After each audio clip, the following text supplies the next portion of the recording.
When you eat your muffins, do you leave the panties on or do you take them off? Gather round and listen to a tale of brave souls, big and small, where they go on adventures, where they may trip but never fall. Trials, triumphs, and doing their best. Join us, friends, on a stumble quest. Last time on Stumble Quest, Knack meditates, Art deciphers, Will wishes he had something to do, Oswalt has stabbing practice, in which he is stabbed, and Brix goes on an ill-fated treasure hunt.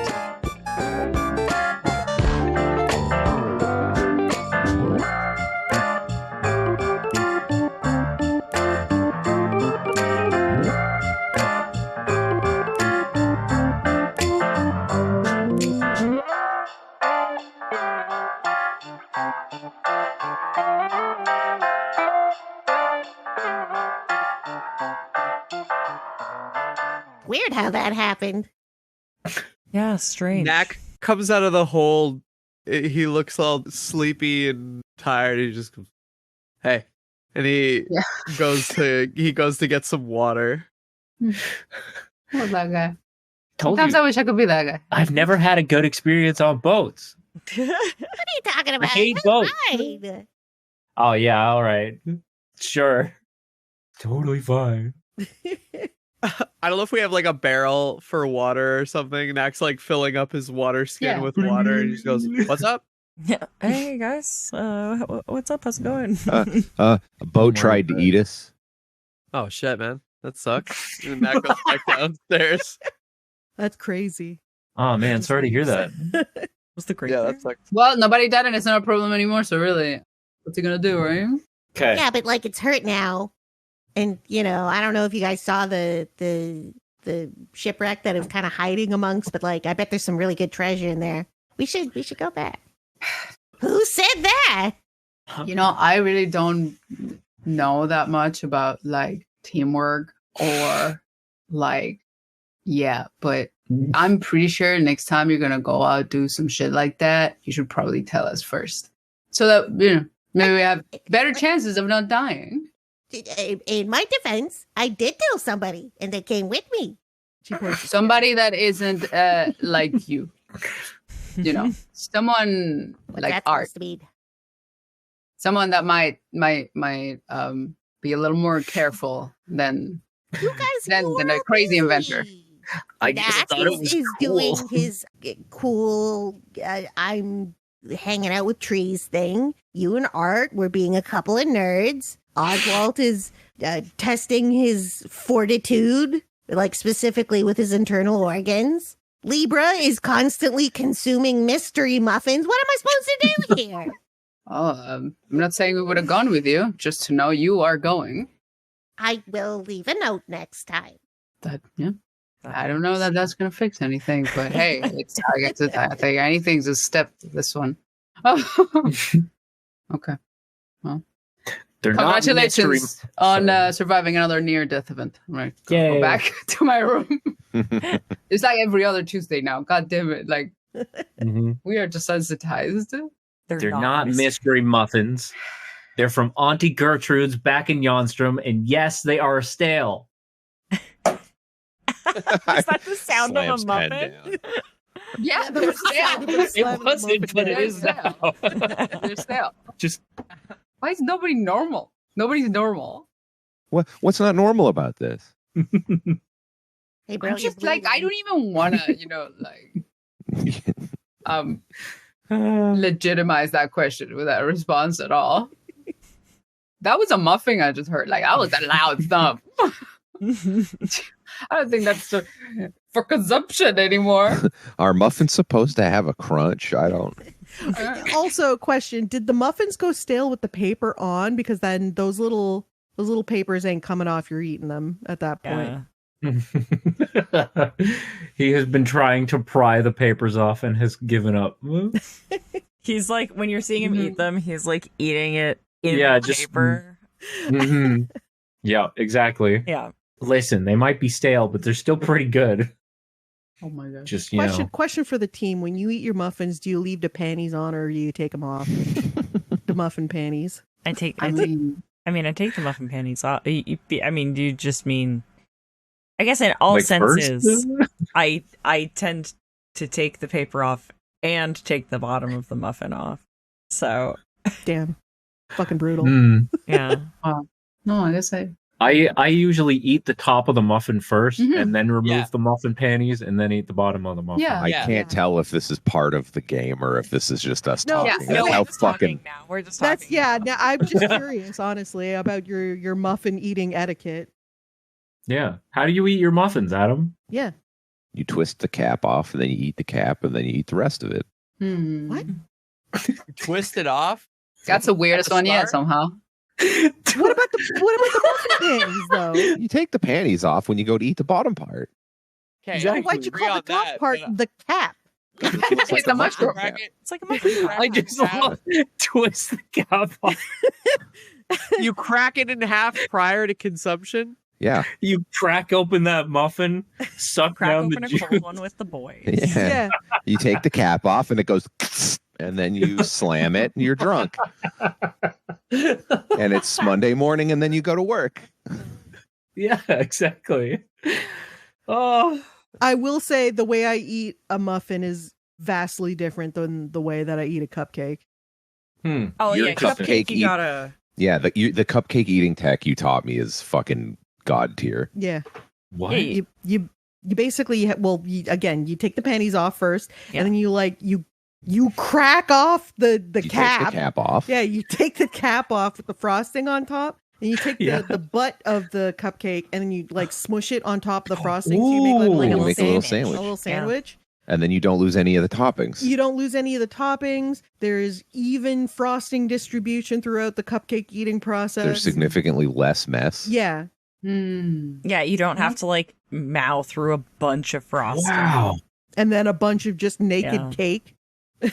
I didn't know there were such things as advanced cupcake techniques. The first time she told me about That's this, crazy. yeah, the first time she told me about this, I'm like, this is way too much thought to be put behind cupcakes. And then I tried it, and I was like, oh, I'm just wrong. Yeah, no, totally. it's just exactly as much thought as should be put. Yeah. Holy fuck. Mhm. That's genius. I'll try it next time. Wow. Wow. Wow. Fascinating. That's genuinely Actually- life-changing. So, Knack, you are once again meditating after getting a glass of water from the kitchen. Yeah.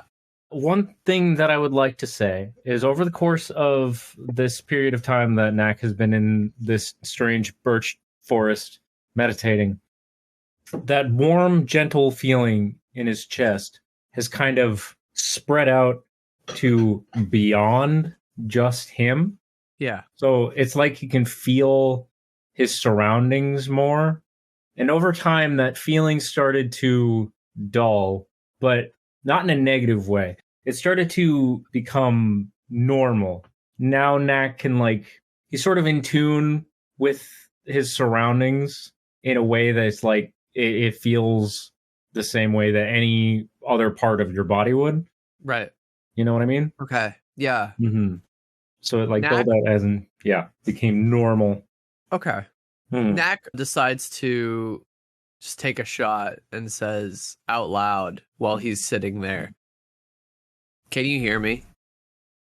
In response, Knack gets a sort of pleasant tingle up the back of his neck. Knack says, "I have been feeling a profound amount of guilt for a long time, and it's not necessarily something that I feel I know how to talk about with my friends yet. May I tell you how I feel?" In response, you get the same gentle, pleasant, tingly feeling. Okay. Sits there for a second and takes like a deep breath. He just says, "Back before I never really knew my family. And before I met the people that I call my friends now, the Grove was all I knew. And I would have done anything for them. I would have gone to the ends of the earth for them. And now that I'm going back after having met the people I've met and spent all this time with them, I'm afraid. I'm afraid of the family I used to have. And I want my friends to be safe, but I don't know that I can even guarantee their safety. I'm scared, and I don't know if I'm doing the right thing anymore. I don't know what the right thing is. In response to this, the feelings that Knack would start experiencing would be very familiar ones. Specifically, they would be feelings that Knack would have felt back when he was getting training and during his travels and like seeing different types of wildlife and how they live and the different kind of situations that some of these creatures found themselves in. And one thing that would have been consistent in those moments, like for instance, it was like a mother bird that made a nest in a maybe precarious spot, but it was the best place that they could possibly find, and they were raising their chicks there nonetheless. And just situations where all these creatures were maybe in situations that were strange for them, or maybe in situations that were not the best, but they were living anyway, and they were doing their best.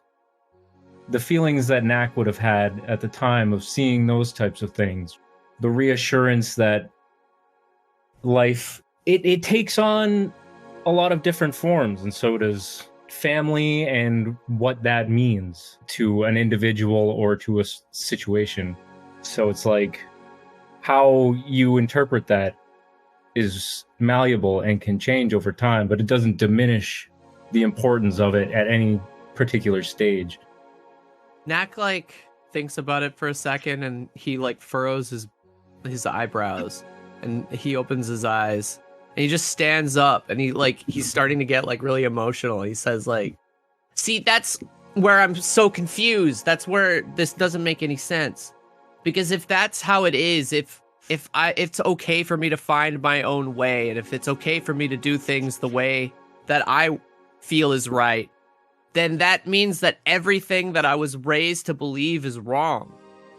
They told me there was only one way to do all of this. When I left home, I was prepared to do anything for the Grove. And if what you're trying to make me feel is true, and that it's okay and I still have a connection with you, then who am I going back to right now?" Knack would be getting a more distant feeling, not in a negative way. It's still warm and supportive, but in sort of a more hands-off way.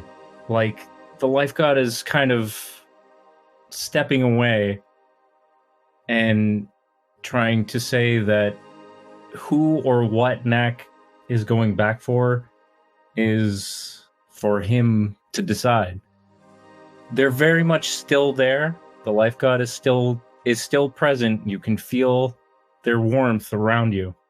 But in this particular matter, it's just a little bit further back.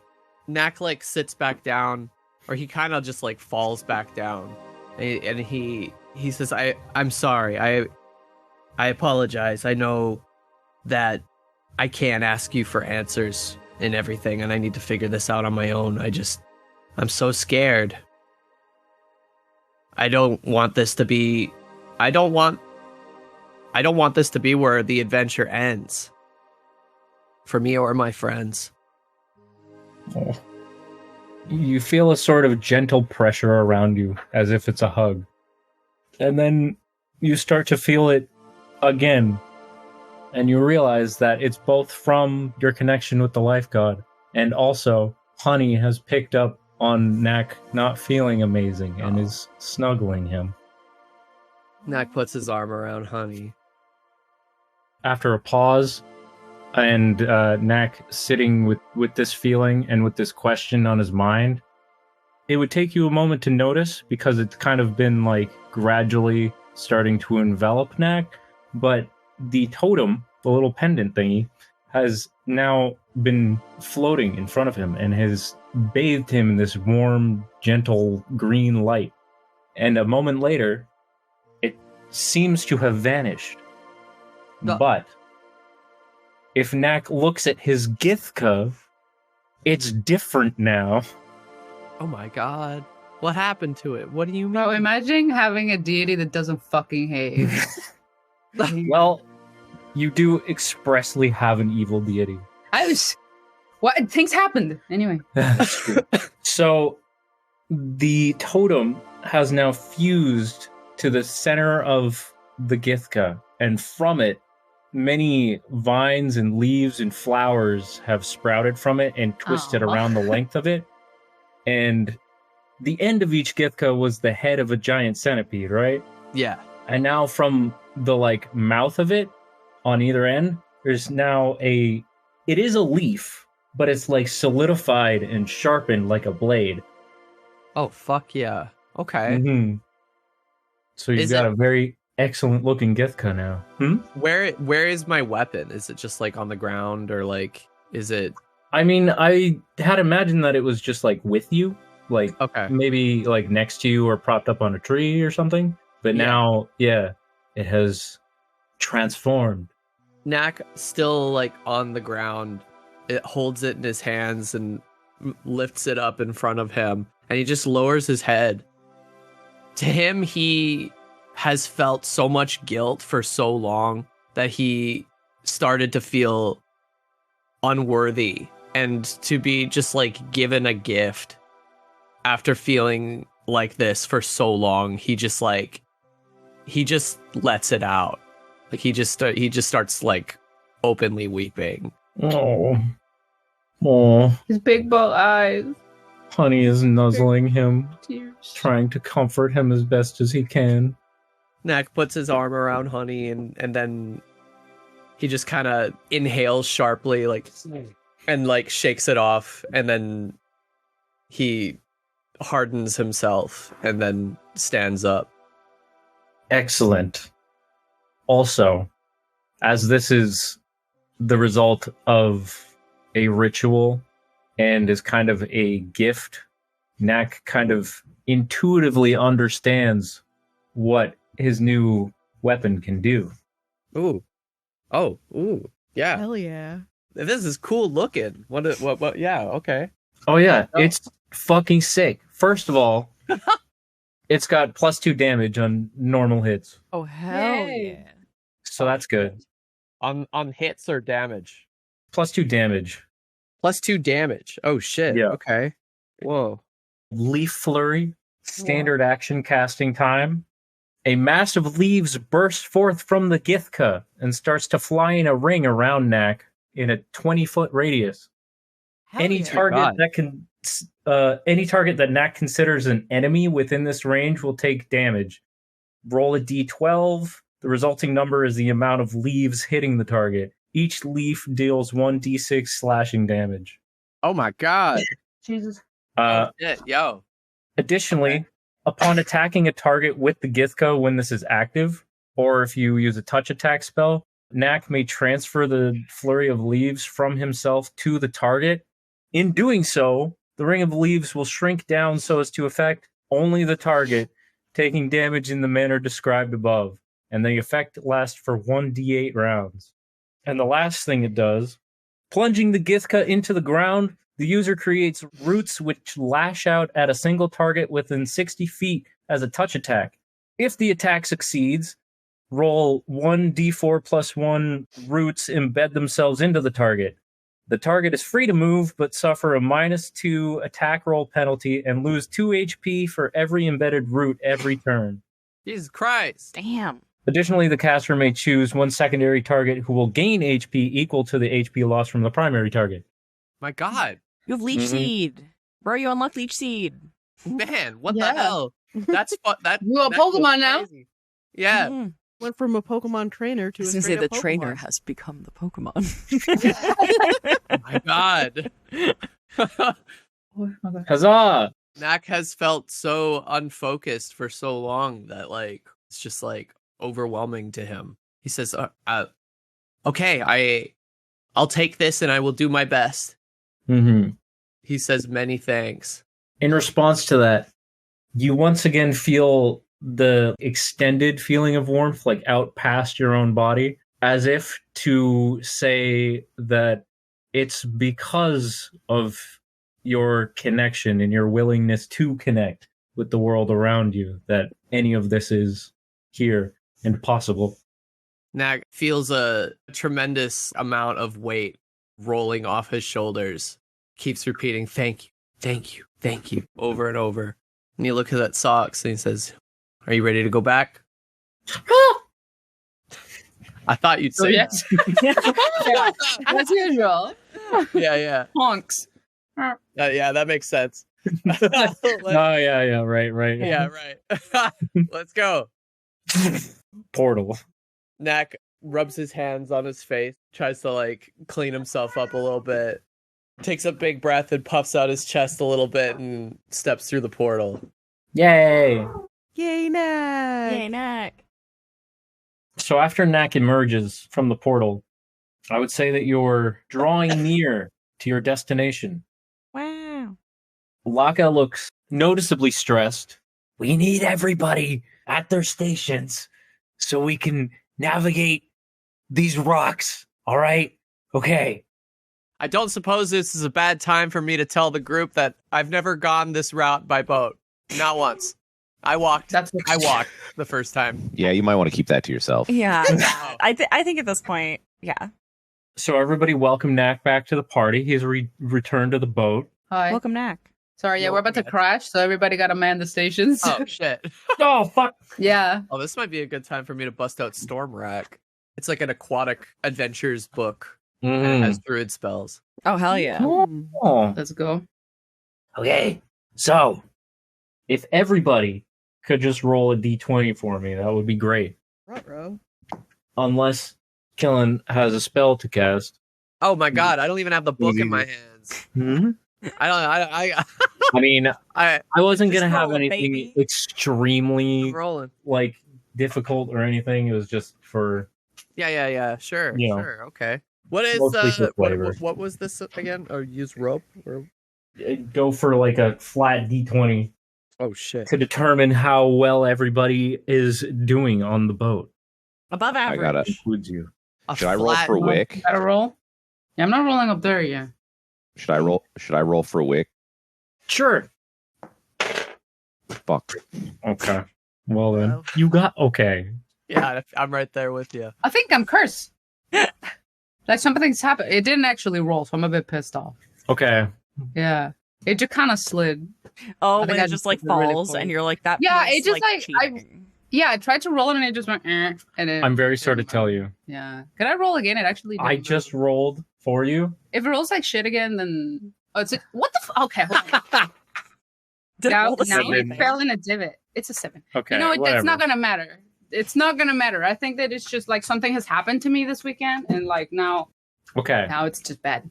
What have we got, folks? Oswalt got a 15. Wick got a 9. Okay. Brix got a 14. Okay. Art got 13.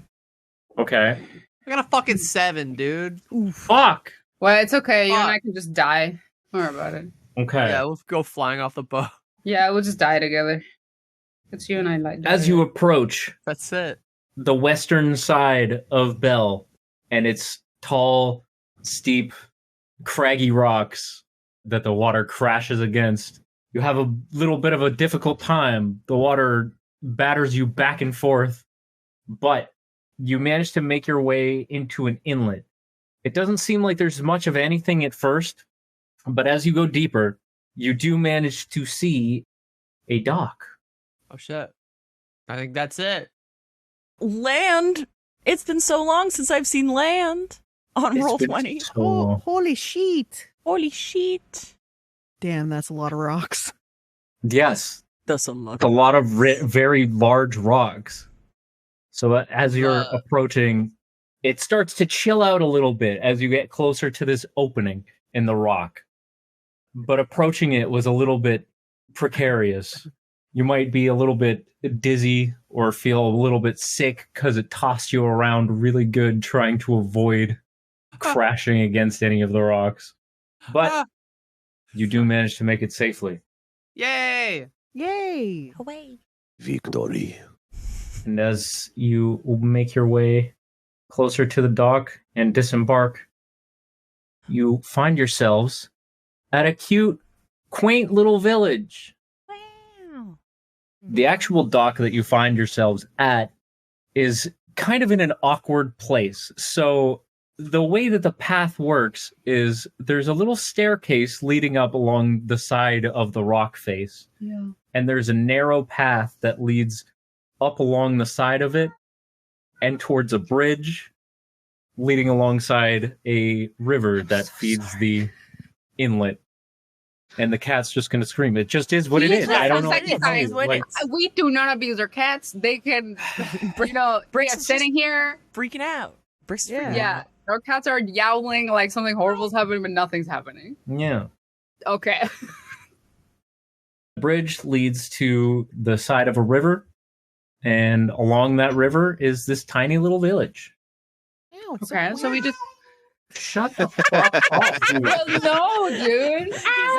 He's like, it wasn't loud enough. Let me come in here and get up on that mic again. That sounded like he was on the mic. Yeah. He's back there. He's yelling so hard. He's mad as hell that we're not paying attention to him. We're gonna be guns, dude. Just chill out. No. Yeah, he mad.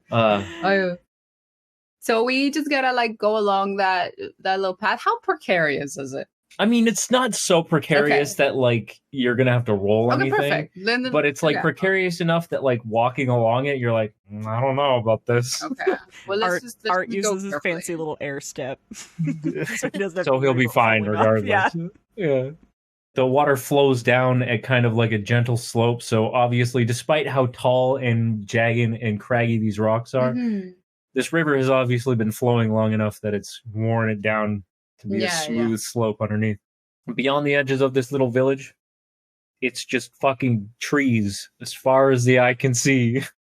How do we cross to the other side? I don't see the thing. Hold on. Oh, you gotta zoom out. There's a couple of bridges that cut across this river system that's going surrounding the little village. If we move, like, I imagine we make it fine. You should be able to. Like when we get to like here, these two first buildings, are they anything that would catch? Or these are just houses? They're just houses. Okay.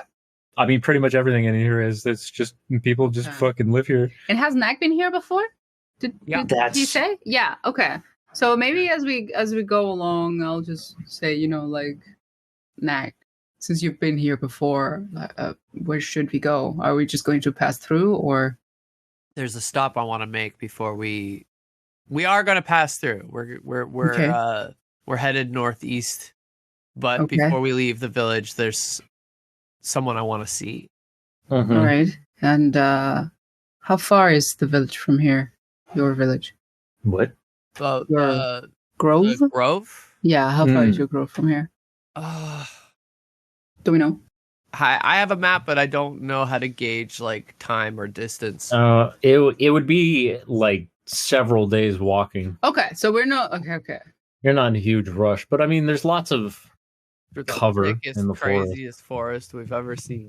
Okay, so I guess we might as well make sure we have everything we need now that we're here before we leave. If it's just forest, okay. There's not much to this village. Mostly just like a little like fishing village, but yeah. It was my first stop when I left the glade as an acolyte. This is the first place I stopped at. It may not surprise you to know that being here, as soon as anybody notices that people have arrived, everyone in the village, which is like 20 people. Yeah, judging by the houses. They all come out and kind of like from a distance are like eyeing the group of people like and like whispering amongst themselves like, oh my gosh. Oswalt waves. People here. Yeah. What's the group made up of, like, species? Oh, the people here? Yeah. It's primarily humans. There's like one dwarf family. Oh. But no Thrycreen, huh? No. Well, interesting. Okay. We don't come from here. Art would smile and wave for sure.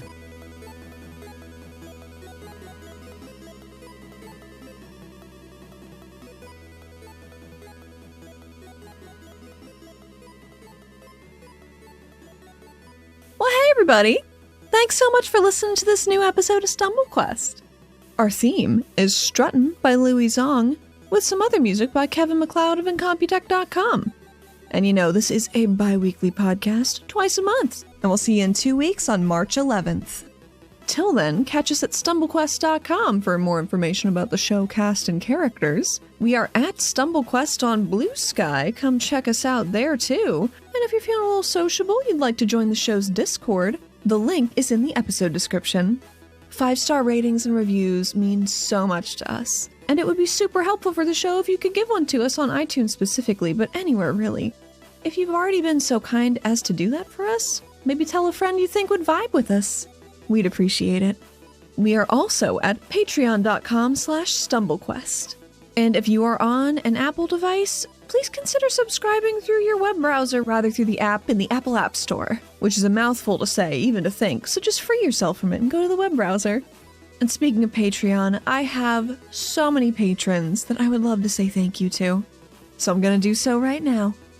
Thank you so much to Andy Animates, Crispy, Eldrasar, Elfheim, Fire Seal, John Bridaham, Kaylin, Lemon Wiki, Lorenzo Hall, Mad Hatter Plush Artist, Mr. Peacher, Mike Provenzano, Shaz Hands, Silver, Sleepy Turtle Cat, Striker, The Tommynator, Wiles Paleo, Will the Smoshy, and Mickey. Thank y'all so much. Your support helps us bring every new episode right to you. This episode was edited by myself, Allie, and you can find me at YouSeeTheHat on most socials, including Blue Sky. And tune in next time, folks. Not for any specific reason. Oh yeah, it's our 200th episode.